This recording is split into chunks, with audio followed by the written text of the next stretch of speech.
Hi everyone. Today, July the 4th, is about answering a question. Of course, July the 4th is about much more, but today it will be about answering a really, really big question. And it's Giovanni Maria Fadda's question. And he was saying then, what is your advice for people like me who greatly prefer mid-range, tone, and imaging? Does it either exist an optimal compromise or we can achieve better result, or is our taste, personal taste, the true guide for the pleasure of listening? On a few channels I often read people discussing about revealing systems. Do they really sound better than lovely tone systems, given the fact that it's not possible to have both? Is it just some money wasting BS?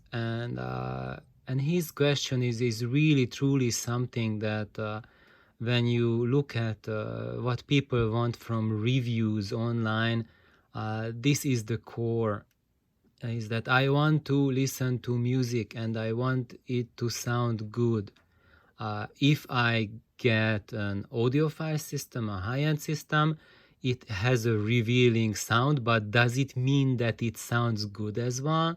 Does it reproduce music, or am I just getting some sort of artificial, unnatural presentation which is good for some really special recordings? I can play a very select number of very expensive and very rare audiophile recordings, or does it have some practical use? And you will see that virtually everything online is about this later goal to play these specially recorded recordings at a very heightened artificial reality level, and that's what all the advice is geared towards, to get this kind of result. And no one is really, or I would say extremely few voices in the background are the ones that are looking into normal recordings, like music that you normally listen to. Because let's be honest to each other, we want to have better stereo system because you want to listen to your Pink Floyd or your chamber music or whatever, even like rap music or what have you not, at at a level where you can connect much better to the music. So Giovanni's question was about the revealing system. Can it connect you better to the music or not? And there is an assumption that revealing systems are not sounding natural. And he's asking, is so going after revealing system, is it a good idea or not? So here is something that has never been ever happened before. I don't do scripted videos, but here you go, I have it all typed up. This is amazing. So you will have a reasonably coherent and compact video and answer this time. This is truly amazing, and it really required a holiday. So here we go with the answer. Refinement is the ability to hear into the tapestry of music, to hear the instruments rather than glued together sound, where the artificial noise floor and the coloration of your equipment prevents us from receiving the full potential of recorded music. When talking specifically about amplifiers, refinement comes from three key ingredients. Number one, linear amplification. Number two, vanishingly low noise floor. Number three, shortest possible signal path. And these three conditions have to be there to let your amplifier shine. Number one, matching loudspeaker that was built with the purpose of being a musical instrument. Let me just repeat this again. A loudspeaker that was built with the purpose of being a music instrument. So if your loudspeaker was built just to serve the purpose of satisfying a set of measurements, then it is a laboratory equipment with the purpose in mind to build a laboratory equipment to certain specifications. If you want natural sound, your loudspeaker has to be built like a music instrument, like a piano or a violin or a saxophone or an organ. Name your favorite instrument. Those musicians or those luthiers, those artists who produce their violins, their pianos, they built it using, first of all, tremendous knowledge, but also tremendous powers of perception of hearing, and the ability to basically to link knowledge with inspiration. And this is what makes a musical instrument: knowledge and inspiration. And today all the industry is focusing on is just the knowledge bit. No one cares about the inspiration part. That's why most loudspeakers today are basically mediocre. I won't say bad, because you can pick the worst sounding loudspeaker and you can find an amplifier. When you match those, it sounds halfway decent. So there's no such thing as a truly terrible loudspeaker. But there are such things as truly natural, truly musical sounding loudspeakers. And that's the key, really, to let your amplifier shine, and to reveal what your amp is all about. Because up to the point that you are using loudspeakers that are built like laboratory equipment, what you get is not music for human ears and minds, but sound reproduction for laboratory analytical instrument. That's something very different. It does sell when it measures good, but do you really want to buy it? If you are a scientist, you are interested in measurement, fine. But if you want to listen to music, you really need to find loudspeakers and systems that let you play and connect to music. And let's continue with these conditions. The second condition is unprocessed music material, and the third is clean power. Okay, I have to just pause a while for here as well. These two conditions you really often cannot do much about. Number two, unprocessed music material is something that you just have to be aware of. The least processing a recording has, the better, I would say not better, but the most natural it can sound. And of course, if you have something that you like, that you listen to, you cannot affect how it was recorded. It was recorded in the fashion it was recorded, period. You just have to be aware that the least processing they used for the recording, the most natural it will sound. So if you are if you want to have a natural result with the music that was heavily processed, you are never going to get it. But you still can have a phenomenal result with music that was unprocessed. Basically, they hooked up one microphone or a pair of microphones, and they recorded the session, and they didn't do any changes after all. Maybe they just adjusted the level, and that's it. And that's the most natural sound you can ever get. Number three, clean power. Again, you cannot do much about it. Maybe just move to a different city where they have better electrical grid, or move out to the countryside, go off grid, have your own power, then you can have super clean power. So basically all of these things come down to getting a loudspeaker that is built like a music instrument. So let's continue. With these ingredients and conditions, we have the core of a musical system. It is all about the purpose and the concept, Money has little to do with it. Yet, it is foolish to think that a musical system of the highest order can be built from shoddy, low-quality, hence budget-priced parts.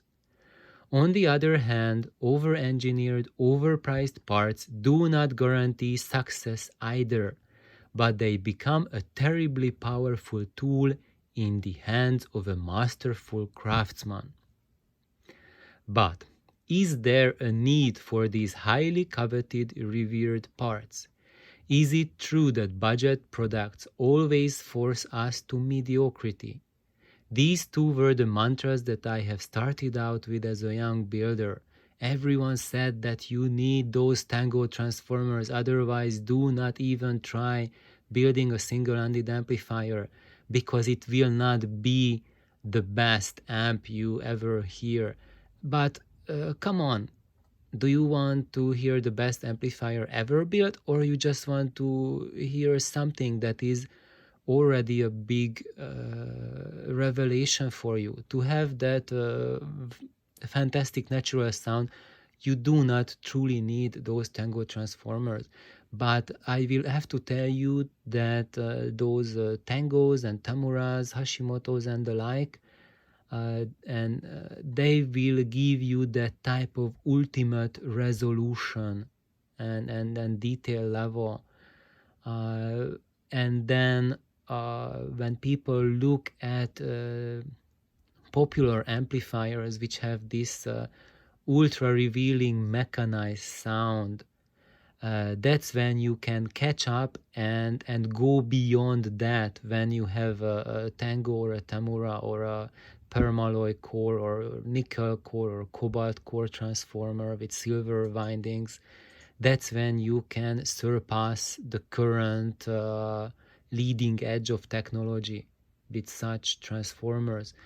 If you do not use that, you will probably hear a lower detail level, especially in the frequency extremes, high frequency, low frequency. But even with a cheap output transformer, you will have a very musical, very natural sound.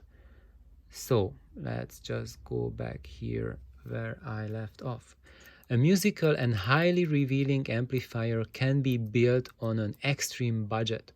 You just need to choose the appropriate, highly linear devices and set them up under optimal working conditions and feed them through an extremely quiet and clean power supply. So what does that mean? So basically it means that you don't need to use vacuum tubes which are in need, which are really popular, which are already proven themselves as fantastic sources of natural sound, because these tubes, for example 300B, 211, 845, 2A3, these are all very expensive tubes. So if you want to buy like a best pair of 300Bs, you are already way over budget just with a pair of vacuum tubes, and you haven't even started building an amp.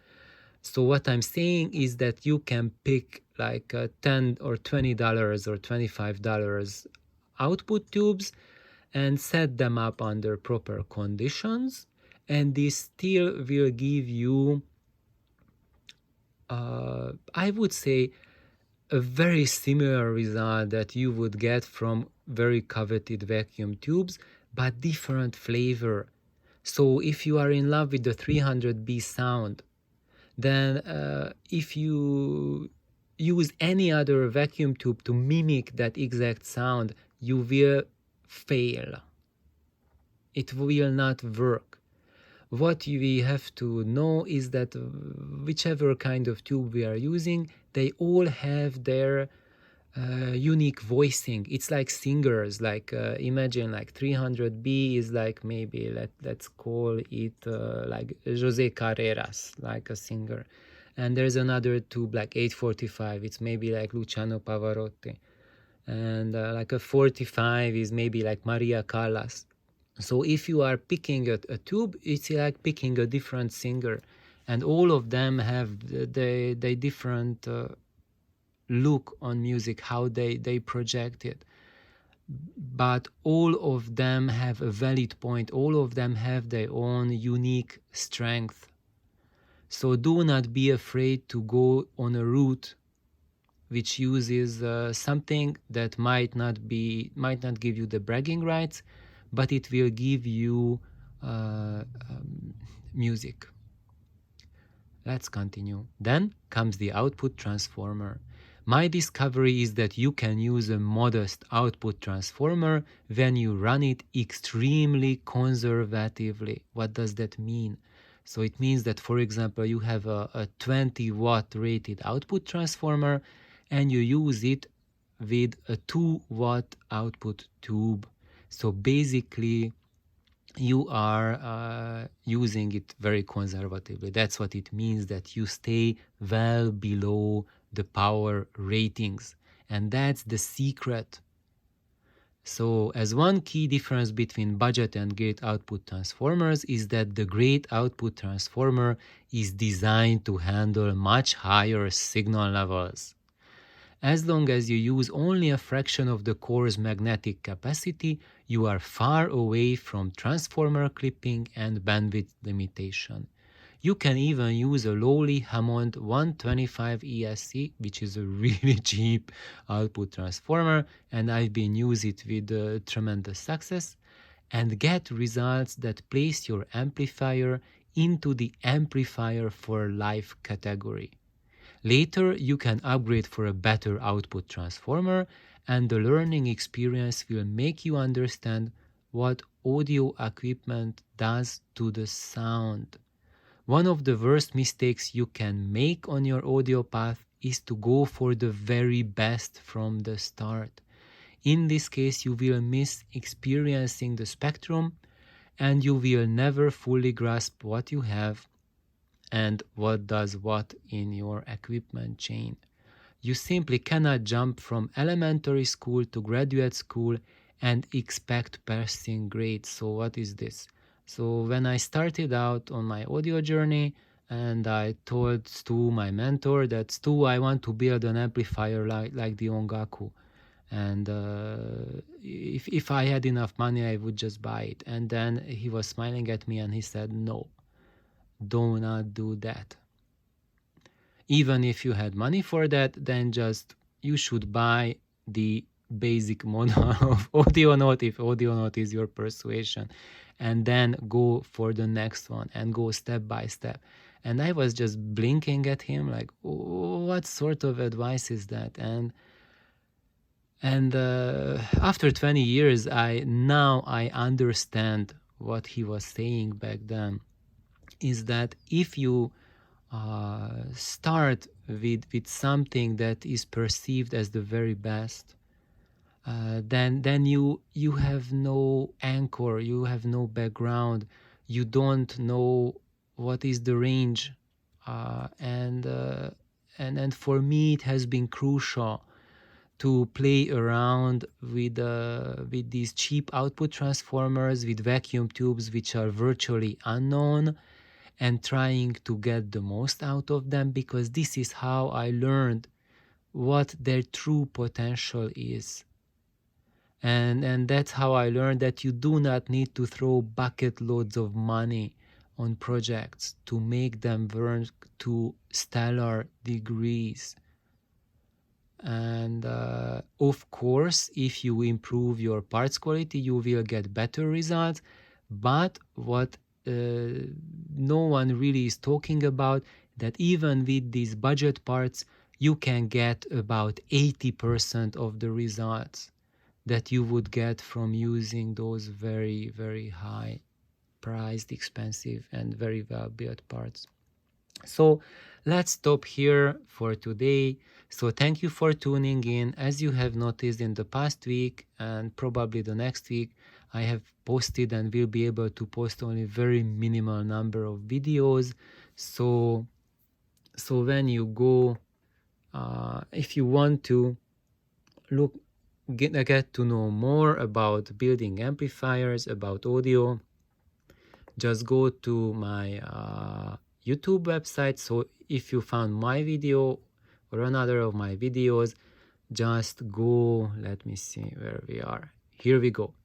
Just click on the Real World Audio, click, and here we are at my home page, at the YouTube page, and here you can click on the videos or playlists. If you click on the videos, it will show you only, well, it shows quite a bit of my videos, but probably for you it will show like 4 or 5 videos or so. If you see that, then click play all, or just show all. Let's go back for now. I don't want to play all of them, but if you don't see it, you will have the icon here to show all of the videos, and then you can browse from my videos. As you see, I have a bunch of them. I think already well over 100 videos. If you want to narrow it down, just click on the playlists, and for the playlist, these three are the ones that I really recommend. One of them is the Online Audio Club. This is like more general audiophile topics here. DIY is more if you are into DIY and you want to build stuff, then look at this playlist. And Music Corner is my recommendations on music.